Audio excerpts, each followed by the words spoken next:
Assalamualaikum warahmatullahi wabarakatuh. Apa kabar anak-anak? Jumpa lagi dengan saya di pembelajaran kelas 3 tema 4 kewajiban dan hakku, subtema 1 kewajiban dan hakku di rumah.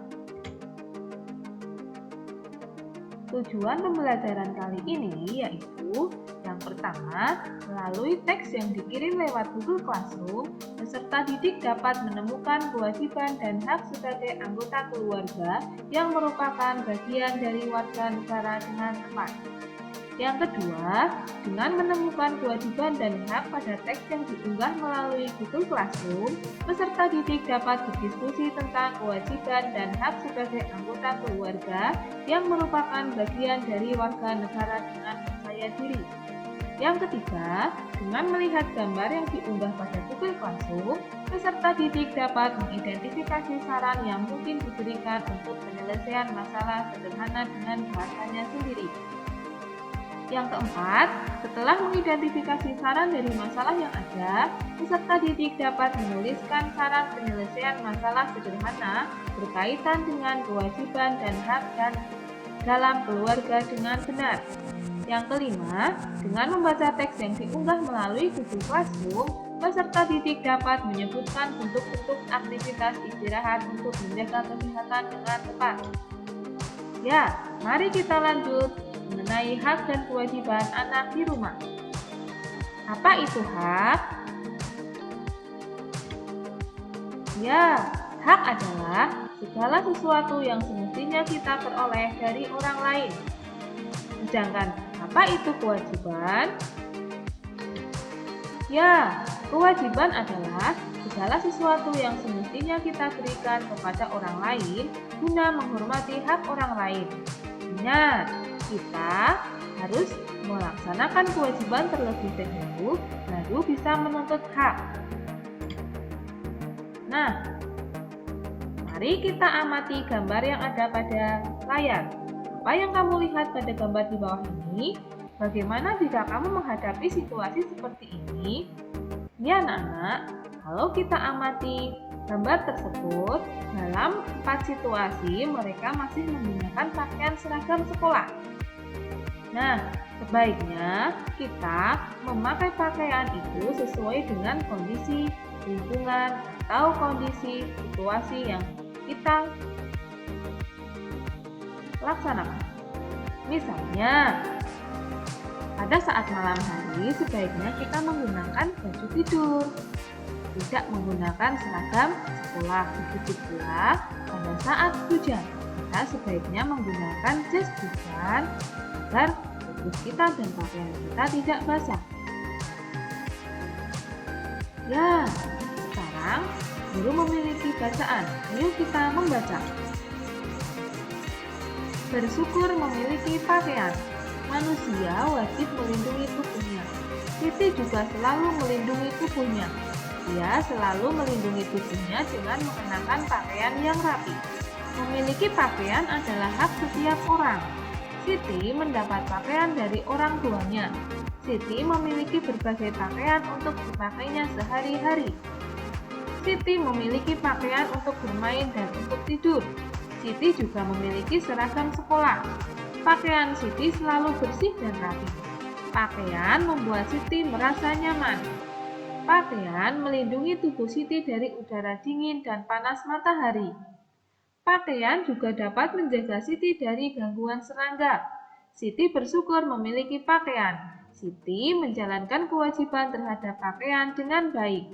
Siti selalu mengenakan pakaian dengan hati-hati. Siti menjaga pakaiannya agar tidak cepat kotor dan rusak. Ia mengenakan pakaian sesuai kebutuhan. Siti juga berpakaian sesuai kebiasaan yang berlaku di tempat tinggalnya. Tidak lupa, Siti juga mencuci bajunya bila kotor. Ya, bersyukur memiliki pakaian. Kita lanjut pada LKPD 1. Kita baca petunjuknya ya. Setelah kalian membaca teks, ayo lakukan kegiatan berikut. 1.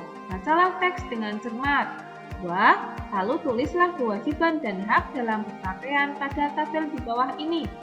Tulis dengan rapi, kemudian unggah hasil kerja kalian di Google Classroom. Ya, Berarti kalian sudah membaca bacaan tentang bersyukur memiliki pakaian. Di dalam bacaan tersebut terdapat kewajiban dan hak dalam berpakaian. Adapun salah satu kewajiban kita adalah menjaga pakaian agar tidak kotor. Haknya, kita akan merasa nyaman dalam berpakaian. Ya, kita lanjut pada LKPD 2. Ayo membaca.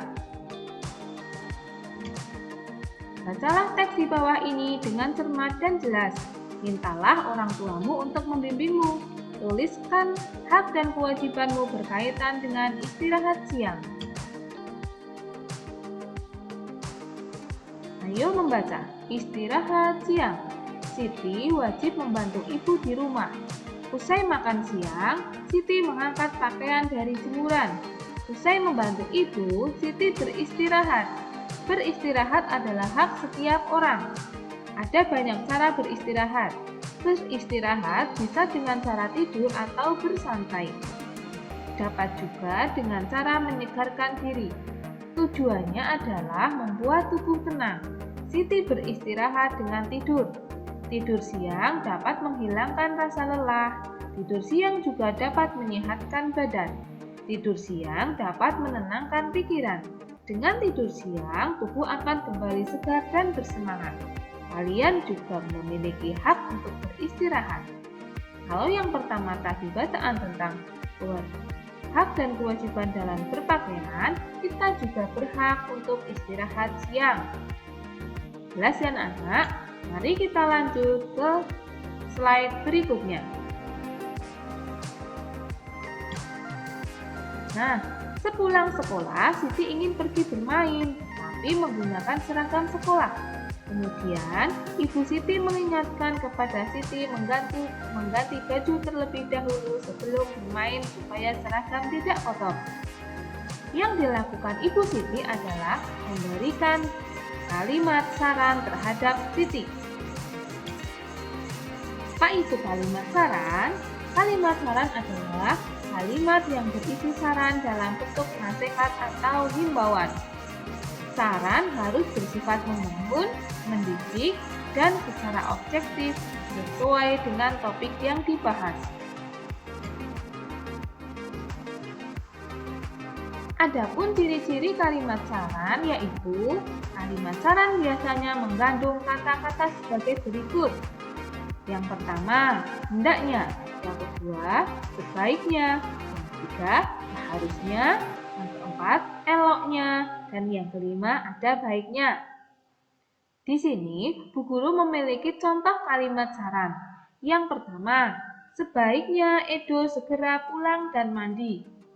Yang kedua, seharusnya Edo segera ganti pakaian. Kita lanjut ke LKPD 3 ya anak. Mari kita mencoba. Amati masalah di bawah ini. Tuliskan saran-saranmu. Tuliskan dengan rapi, lengkap, dan bersih. Kamu juga dapat melihat video untuk mencari tahu contoh kalimat saran yang benar di link berikut ini. Bisa ditonton melalui YouTube ya anak-anak. Ya, amati masalah di bawah ini, kemudian tulis saran-saranmu. Di sini, Bu Guru memiliki 4 masalah. Masalah yang pertama, Udin diminta belikan baju baru di lemari. Baju Udin masih banyak dan masih bagus. Sarannya, apa anak-anak? Ya, sebaiknya Udin tidak minta baju baru karena bajunya masih banyak. Yang kedua, masalah yang kedua yaitu rok Dayu robek karena digunakan bermain lompat tali. Bagaimana saran terhadap masalah tersebut? Ya, sebaiknya kalau bermain lompat tali, memakai celana panjang supaya tidak robek. Masalah yang ketiga, Benny ingin bermain dengan tetangganya. Dia masih mengenakan seragam sekolah. Bagaimana saran kita terhadap Benny? Ya, jika Benny ingin bermain, sebaiknya mengganti pakaian seragam terlebih dahulu agar tidak kotor. Masalah yang keempat, pulang sekolah Lani sangat lelah. Ia tidur siang tanpa berganti baju. Apa saranmu terhadap Lani? Ya, seharusnya Lani ganti baju terlebih dahulu agar seragamnya tidak kusut.